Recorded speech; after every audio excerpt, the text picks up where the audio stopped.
Oh, okay. This is my favorite question. If you have any mail on the counter from a nonprofit, I want you to grab it while you're listening to this. I want you to look for these words. Are you implying that if I say, I think you would like this versus you would like this, there's a difference? Yes, because that's super interesting. That small tweak will improve it. You'll like this. I'd like to be able to convey more of sort of what I can bring to the table to younger people, to my kids. And yet, if I bring that forward and say, here's what I have, that's not as effective as maybe what you said. I love my grandmother to death, but she'll talk for 3 hours. And if she really wanted me to pick up every time.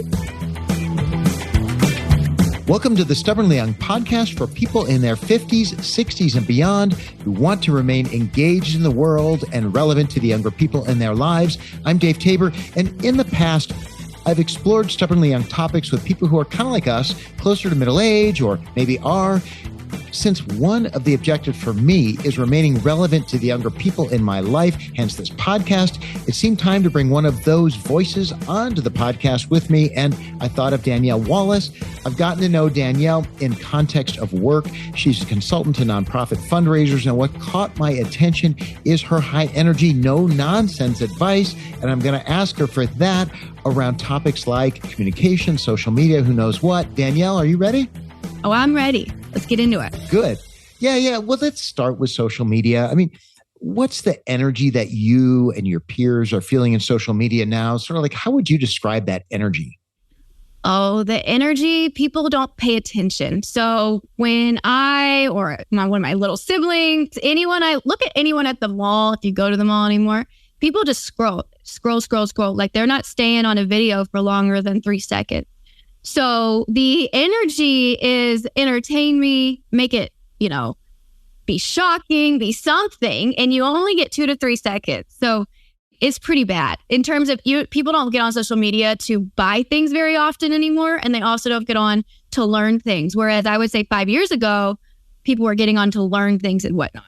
Well, what about you and I have talked about sort of this notion of urgency, the idea that social media is urgent. Like, what are you seeing? And are you buying into that? Yes, I would say because the attention span is just so small. If you are a marketer and you're trying to get people to do something, there has to be a sense of urgency. That's why you're having things like deadlines or the sale ends tonight. So as the consumer, there's no urgency, but from the marketing side, there's plenty of urgency. And I know, like if you go online and you type in human attention span goldfish, you're going to see things saying, no, the human attention span is not less than a goldfish. Because there was articles that came out in 2015 that said that basically a goldfish has an attention span of 9 seconds. Humans are around 8 seconds and it's dwindling every year. So I don't care that it's not technically less than a goldfish, just you'll remember it that way. We're basically on par with a little fish, but worse. So urgency is really important, whether it's direct mail, email, any of that. What do you think that means to like me, my audience, as we're thinking about being relevant to younger people in our lives? Does that mean we have to be abrupt? Deep thoughts are no longer important? That's really interesting. The way you would engage people in deep thought would be engagement. So if you can do a thought-provoking intro to the podcast or anything that sparks controversy, they don't listen to the full message. The goal is to get them to engage. So we've got urgency, how to communicate something quickly, but then there's another step because if you want to communicate fully, you have to leverage engagement. So what about, as I talk with you and in context of sort of some of the social media that you're engaged with, probably TikTok, probably Instagram Reels, like as somebody in my space who's, I'm not particularly active on TikTok. I don't use it at all. In fact, I disinstalled it or uninstalled it because of all the concerns about. Yes, exactly. So can I even be relevant if I'm not paying attention to those media? Oh, that's a great question. So I think 1000%. And I think the literature shows that we don't see, for example, in fundraising, we don't see people leveraging TikTok to raise all their money. TikTok and social media plays a supportive role. We still have email and direct mail as the workhorses of fundraising or communication. So even for like Ulta, like the mega makeup brand, there was some study that I was reading where they reincorporated direct mail for re-engaging customers. So they didn't purchase the product, they put it in the shopping cart.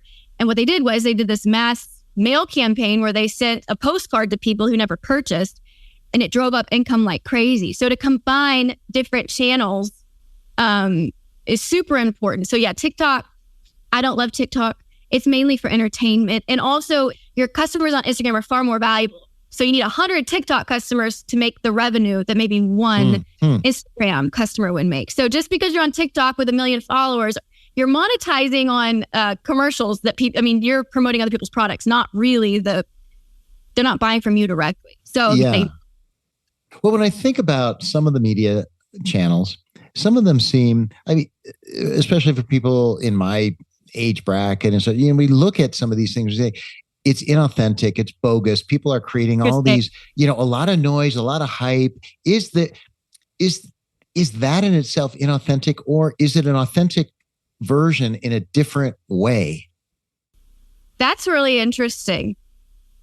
It's going to be different for each person. Cause you've got, for example, my videos, they're very authentic, but I do edit them. I do add in little things that pop up on the screens. You could call that too much, like she's trying too hard, or I'm trying to leverage the fact that humans are not going to watch for more than 3 seconds at a time. So if I can get you to stay longer, but I will say it's interesting on Instagram, they now give you this option to label your image as AI. So if you're filtering yourself, you can label it as a filter because there's so much pushback. And even on dating apps, of which I've been on them lately a lot. And it's so funny because men hate filtered. They say they do. They say they hate filtered photos. No, they don't hate filtered photos. They hate the ones that look filtered. So the goal is make them look very nice. But there's this distaste for not being authentic. So even if you look at like Old Navy, Victoria's Secret, anything like that, they're using real life humans now in their marketing because there's such a desire for authenticity. Are they still doing the brushing, the altering? Are they using filters to make people look different than they really are? Well, for example, there was a L'Oreal campaign, I think, where they did real skin. That was like the campaigns, like real skin, and they showed the imperfections and all that, which they wouldn't call imperfections. They would just say, this is real skin. And I think that is a fantastic push because if you think about, and this is me as a female, but if you think back to the 2000s, Paris Hilton, all these, like, it was just so, and there was a push for everyone to be real skinny, all the same. And so now there's a more appreciation for authenticity and diversity. And I do love that. So I do think we're seeing accounts that are real authentic.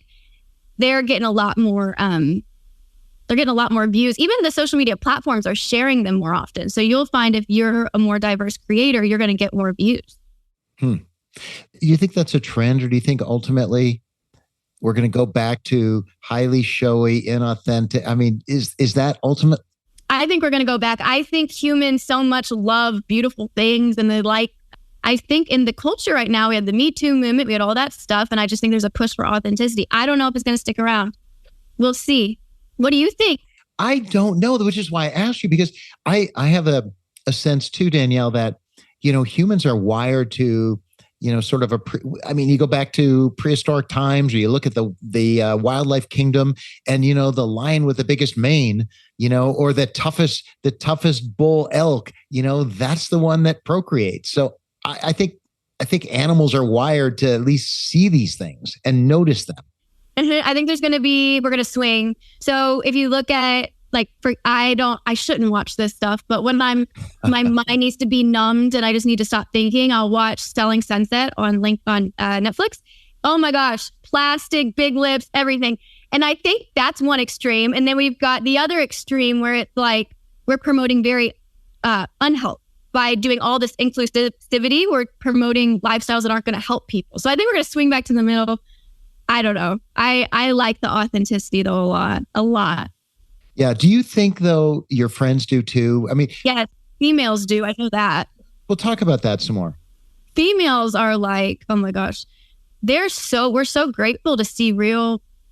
If you grew up looking at normal TV, perfect humans, it's just hard growing up as a female like that. So having this more inclusive, having lots of different people represented in marketing, even American Eagle did a campaign where they talked about people with disabilities. They had them be in the campaign. Now, in my opinion, why do you got to call it a disability? Just like let them be in their marketing. Like, I don't know why we have to make a thing of it, but we're seeing more of that. So I think it's super refreshing for people to feel like they fit. For men, I don't know if they like authenticity like that. I don't think men get as much. It's not as fair for men. We're much more inclusive with women than we are with men. It's a male model. They all look the same still. Huh. That's an interesting point, except in pharmaceutical commercials. But that may not be. They're diverse, but they don't all look the same. Yeah.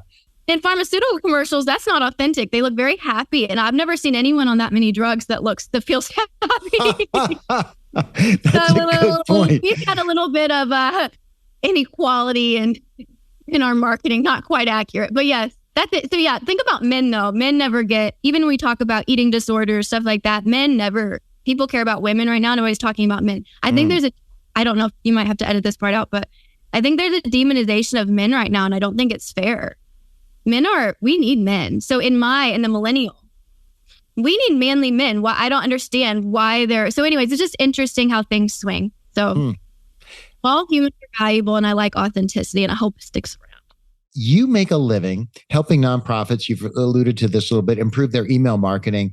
And I was just curious, and I think it's part of just sort of being relevant in today's world. I mean, is email still is that still going to stick around? Kind of like, I mean, you even mentioned one of the clients or one of the companies, going back to direct mail, like post office mail, right? Yeah. So is email going to stick around? Oh, I love it. See, that's such a good question, because people say email is dead and direct mail is dead, and neither have died. They've been around. They're thriving. No, email's not going anywhere.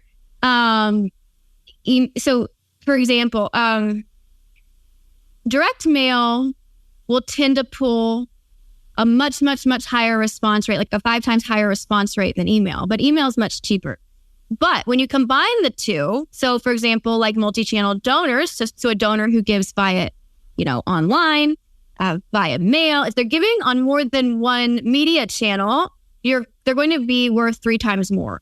So I haven't looked at the stats in marketing, but it should be similar, that you want a customer, buying in store, online. No wonder they want your email. So an email is everything, because you could have a crazy, awesome social media account and they change the algorithm in your song. So you've got to have an email. And I need to take my own advice, because I do these videos on LinkedIn. I never get an email. I'm just so emails are so important. Without that, you have nothing. So my nonprofit clients, the goal is get the email. And if you can, get the address, get the phone number. A lot of times on a donation form, I'll say, hey, you don't want to have too many form fields that you require, because it'll reduce conversion rates, because 60% of people bounce on a donation page. So what I do is, if you can have an asterisk by the phone number or by the address if you need that, but not make it mandatory. So it looks mandatory, but if they try to click through, you still got as much as you could. So there's always things you can do like that. Clever. Well, I was going to ask you another question, because a lot of my listeners, I think, are on nonprofit boards. And some of the things that major nonprofits do right and wrong, I mean, you see them all the time as you help them, even pretty established nonprofits, as they message, as they push emails. Share some of the things that listeners could know to be watching for in the places they care about. Oh, okay. This is my favorite question. If you have any mail on the counter from a nonprofit, I want you to grab it while you're listening to this. I want you to look for these words: partner with us, or join us, or we want you to come on board with us. The partner with us, join us is awful. It's great if you're one-to-one and you've established the relationship, but why would I want to join you? I don't know who you are. You're mailing me. You're from nowhere. So it's literally very egocentric and presumptuous to assume they're going to want to join you. You haven't done the work yet to make them want to join you. What's the better way to do it? You donor, your gift can accomplish this outcome. Take the nonprofit out of it. When you write your sentences, you're going to say, you're going to end up putting yourself in there. Just take it out. You can literally say donor. Your gift today will help children do blank. Instead of donor, when you join us, you're going to help us as a nonprofit do blank. So take you out of it. And bragging is not the way to get a gift. This happens, huge nonprofits, this is what we did last year. We helped 50,000 children or 100,000, a million children, and you should give to us because we've helped that many people. That's not a great way to get a gift. The best way to get a gift is to tell the donor, hey, your $1, your $20 can have this incredible impact. And you build trust through your communications over time, through the cultivation, the phone calls, the emails. You don't build trust by saying, hey, these are our results. Because trust in nonprofits is going down anyways. So the best way to build trust is relationship, not throwing results at their face. Something else is But don't results. I mean, there's been a big trend. I'm interrupting you because there's been a big trend of how important it is for nonprofits to put out an annual report to demonstrate that you just rolled your eyes, to demonstrate that they're actually effective, that they're actually putting the money to work. You don't seem convinced by that. Oh, I don't. I think it's really poor. I think it's a waste of money. And it's not my feelings on it. It is. If you look at what those raise, what would raise much more is the executive director communicating with your top donors, having major gift officers talk to your major givers, update them. You can bring that report and show them, but people don't read those things front to back. So especially your massive file. So let's say you've got, 1,000 names, even like 250 names on your list. They're not waiting, hoping you send them that report. They're not waiting. Oh, on the calendar, it's time they send it. They want to know that their gift made a difference, that they're appreciated. So sure, do your annual report, but if you're going to do it, you want to include a sticky note on it that says something with a handwritten element, something that says, hey, we thought of you and we thought you'd enjoy looking at what you've helped accomplish. Okay, so that's great for those of us who are involved in nonprofits. Now, is there a parallel? Is there something that you just explained that is applicable in life, that's applicable in connecting with young people in our lives? Well, if you're a grandparent and you don't know what to talk to your teenager about, there are things you can do where, let's say you knew your grandkid, maybe she likes to shop at a certain store. I don't know. You could send her a gift card, but include a note. I'm always include handwritten elements, something that is from you. Instead of just trying to show up for them how they want, you can always, something that shows that you thought of them, but has a handwritten element but short tidbits. As a grandparent or as an older person, you want to do short tidbits. Don't call, talk for 2 hours, thought of you, love you, thought of this, and then hang up. I love my grandmother to death, but she'll talk for 3 hours. And if she really wanted me to pick up every time, we'd have short 10, 5-minute phone calls. I wouldn't know that it was going to be short. Now tell me, because I don't feel like I answered your question. What are you thinking of specifically when you ask that question? I think sometimes I'd like to be able to convey more of sort of what I can bring to the table to younger people, to my kids. And yet, if I bring that forward and say, here's what I have, that's not as effective as maybe what you said, which is repetitive engagement versus deep dives. Yeah. Repetitive engagement. That's very interesting. So for example, I talk to my father the most when I need help on a resume, or I know he has a skill set. So it's interesting I didn't know how you would leverage that, but you having a skill, because you're super sharp, Dave. I was thinking, it's funny to me that you have this podcast about being relevant, because I find you incredibly relevant. I want to shadow you for a day and figure out, how do you talk to people? How do you book calls? I've already learned stuff from our short engagement. I think showing up when they want you, and then you end up providing little tidbits and help they didn't even know that you were going to give. But I think showing up's the first part, and then but amounts of time. That one was not my best answer. I'm not quite sure about that one. These are tricky things because all kids are different, all people are different, and so I don't have the answer to that. I will say, this is a very bizarre. This is just random, but it applies when there isn't a. So I work as a development director at a nonprofit, and we work with families, and it's just quite interesting. When there's this is not my role, but when there's an estranged parent from a kid, my thought is, I don't say it, but you want to show up for your kid, consistently. You text them every night at 8 p.m. I love you. That's all you got to do. Consistent showing up, always being there. That consistency and that consistent messaging breeds trust, and you don't even have to see that. So I do think there's a power to consistent, repetitive messaging that resonates with the receiver. I just, if my dad, he did his best, parents do their best. But if as a kid, if I would have known every day he was going to be here for me at this time, it creates this stability. So. Yeah, you talk a lot in the messages, and you mentioned it earlier in this conversation too, about the difference between I and you. You're smiling now. So talk some more about that and what you've seen, maybe and what the data shows. You use the most powerful word you could use. So for example, when Dave and I have talked about subject lines or editing emails, if you can put you in the subject line, you're going to get opened. If it's, you thought you would like this, or you're going to think this is interesting, or even something that's relevant. So this doesn't include you, but if you were to say tomorrow, something that's relevant to you is going to get you open in an email and even in communication. So when I've broken up with people, I try to make sure they feel valued, because you only have one person you're going to be with. So it's not them, but I'll try to use you a lot. I think you're this, you're great, all this, like you're great. Or when I'm trying to get a date, what do you think about this? I think that you, tell me about you. It sounds so manipulative, but I just know it's going to get a good response.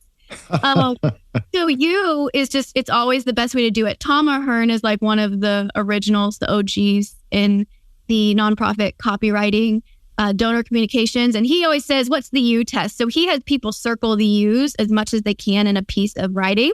He said it should look like the measles by the time you're done with it, which is kind of funny. I think it's measles are circles, right? Yeah. So, so for like a subject line, for like, if I'm going to send my kid one of my kids, an article that I thought they would like, are you implying that if I say, I think you would like this versus you would like this, there's a difference? Yes, because that's super interesting. That small tweak will improve it. You'll like this. It's totally you-centric versus my dad wants me to read something. It's, there's something for me. Yeah. Yeah. But even that though, Dave, is better than most stuff. Like instead of please read this article or, hey, you is going to be great. Are there aspects that, if I just think about how I want to communicate or how listeners want to communicate with friends or, particularly the younger people in their lives, are there aspects of what you're doing and how you're shaping beyond what we've already talked about that would translate into simple human interaction that would make us more effective, more engaging, more attractive to the younger people in our lives? Being informal and real casual is good. So, for example, I'm on LinkedIn and I'm wearing my favorite clothes. I'm not dressing up. And I thought that might hurt me. But there is an appeal for authenticity, showing up as you. So not trying so hard, being informal. This is quite interesting too. I would not do this on a podcast or when I'm working with a client, but it's interesting to me that this is so bizarre that cussing in the workplace is it's just not the same as it would have been 50 years ago. I'm not saying go do it. I'm just saying there is an appeal to being informal. There's also a huge appeal, like we were talking about, to being authentic, just being you, because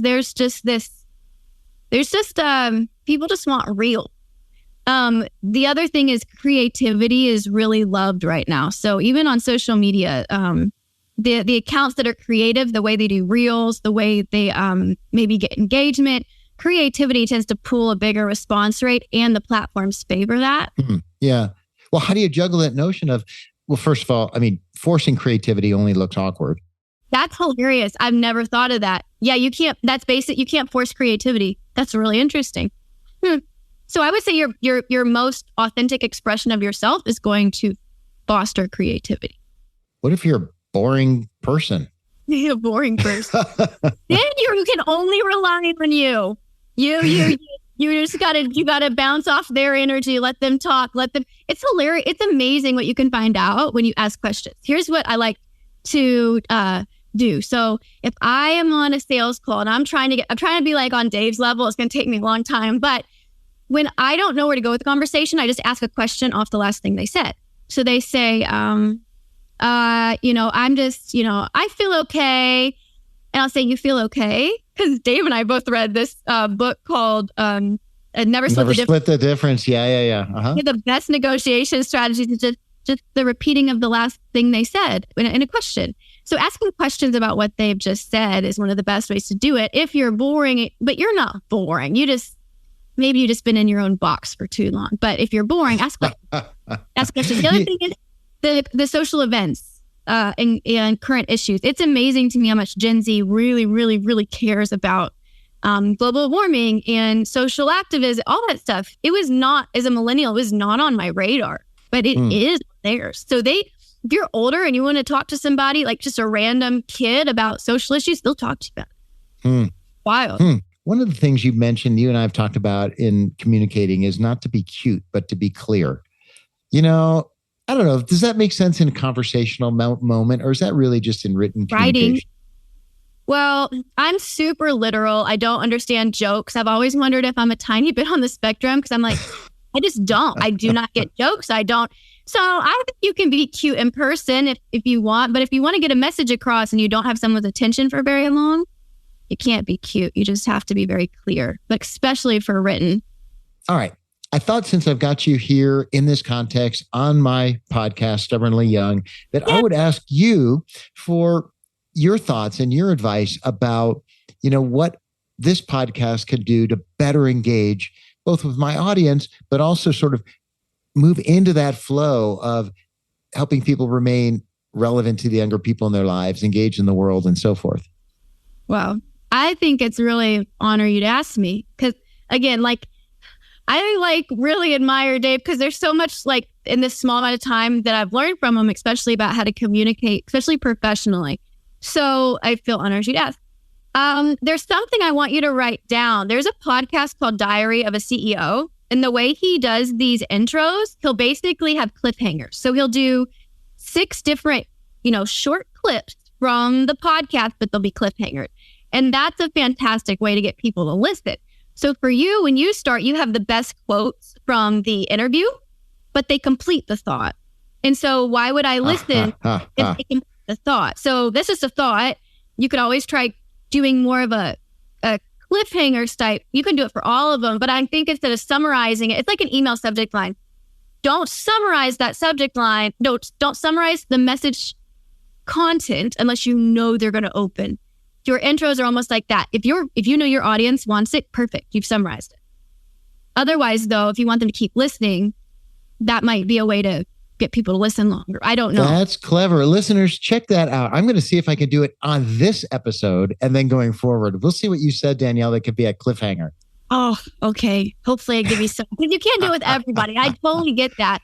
The other thing is, I think you've got some amazing experiences. Like just the little I know about you, you've got a lot of life experience. I would be interested in hearing a couple, like when you're talking about things you're interviewing, hearing a short story from you. So like when we're talking about email communications, I think one of the emails you just got that you sent me would be interesting to mention, like hearing something, your thoughts, because you have all this experience. So I find your stories or your experience quite interesting and informative because I, as a younger person, not young, but younger, I would totally listen because I want to learn from you as well. So I think hearing a little bit more from you would be good. Well, I'm grateful for both of those pieces. Did I interrupt? Was there another one? There was going to be one other one. Keep going if I haven't dislodged it. No, you haven't dislodged it. No, I just think it's really good. And I just was going to say the topics you pick are amazing. So like I was listening today about marketing. You talked to some marketing guru. They're just all super. And then the billionaire experiences, that's important to me. I always say, like, to me, little experiences you can have those billionaire experiences just being you if you maximize the moment. Like, that's brilliant for anyone. So I would just like to hear a little bit more from you. I think that'd be super interesting. Well, I appreciate the suggestion. Questions. Having people, if they had any questions for you or ideas, hearing from your audience would be really interesting. All right. Thank you. All right. So here's, in fact, one of the rules of Stubbornly Young is learn something new. Continue to learn new things. And so I hope to be able to hear those 3 suggestions and incorporate them because I like them. I don't have to I don't have to agree. In fact, you want a story? I'll tell you a story. I mean, Yeah, one of the roughest lessons that I learned as an entrepreneur, way back when I was an entrepreneur, is that lawyers that we pay will tell us what's legal, but they won't always tell us what's right. And, and so there are things that I think, and there's a long story around that. Sadly, it was something that I was sort of an ethical failure on my part, but I went back to remediate. But there are things, you're right, Danielle, that I think as the host, I'll look forward to sharing going forward. And anyway, listeners, learning something new, that's one of the 9 rules of Stubbornly Young. And I am going to try to live it with your encouragement. Thanks, Danielle. Awesome. Thank you. Bye, guys. Yeah. Hey, I'm going to wrap up and stick around for a second as I wrap up, Danielle. You may think of something else to throw in there. I'm your host, Dave Tabor. Today on the Stubbornly Young podcast, you've been listening to my conversation with Danielle Wallace, a nonprofit fundraising consultant and personal Stubbornly Young communications consultant to me, as you've just heard. Listeners, this has been episode 15 of the Stubbornly Young podcast for those in their 50s, 60s, and beyond, remaining engaged in the world and relevant to the younger people in their lives. Hey, do me a huge favor. Please help the podcast spread. You can do that by submitting a review and by sharing with your Stubbornly Young friends. Catch you next time on Stubbornly Young. And Danielle, so fun. So fun. Yeah, we might have to do a part 2 down the road. In fact, as I Thank you. attempt to implement some of your suggestions, we'll see where they go.